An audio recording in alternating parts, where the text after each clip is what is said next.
Hi, we're Citadels, and we're regenerating hope for a livable future. So what's the problem? Housing affordability, public health, traffic, kids being raised in the backseat of a car, lack of free time, food instability, air pollution, loss of farmland, healthcare costs, expanding landfills, crumbling rural economies, ocean plastics, global warming. It's overwhelming.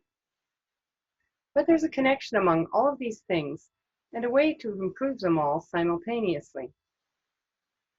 Cities began widely adopting the land use pattern of sprawl in the 1950s, separating housing from offices from shops and so on. This was attractive once, but as car-dependent sprawl has come to dominate America, the consequences have gotten more and more unpleasant. When a personal polluting machine is required for every small outing, air and water pollution increase steadily, and it's impossible to build road capacity to relieve congestion. Then there's agricultural land use.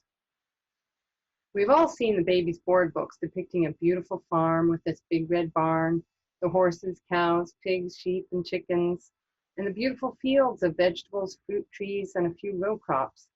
But the reality is far different. Big ag dominates with strict segregation of species into huge crop and animal monocultures. One of many problems with this is that devoting a large land area to a single species attracts specialized pests because there's no balanced ecosystem to provide habitat for natural predators. In the United States, 5 billion pounds of pesticides are applied on farms every year. That's a lot of poison washing off into our rivers. The core of the problem is the industrial mindset that maximizes one aspect of a place at the expense of all others. A large area of natural biodiversity is converted into rural or urban monocultures, just housing or soybeans or office buildings.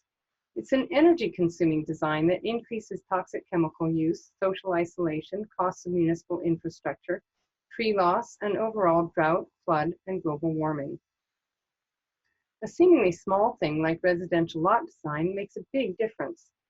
Wide lots with long street frontage require longer water and wastewater lines, power lines, and roads, each of which costs taxpayer money paid by the linear foot. This permanent pattern can't be changed until and unless it's jackhammered up, not likely to happen anytime soon. You can't retrofit sprawl to make carbon efficient or regenerative lifestyle. Fixing the problem of poor land use planning is too big for an individual homeowner. Most of us don't have the option to choose sprawl or not sprawl, like compact development, because not many neighborhoods have been built in anything other than the sprawl pattern for the past 60 years. The homes just aren't there. If you want to know more about this topic, click below the video to get more information and sign up for our newsletter, your timestamp, and more.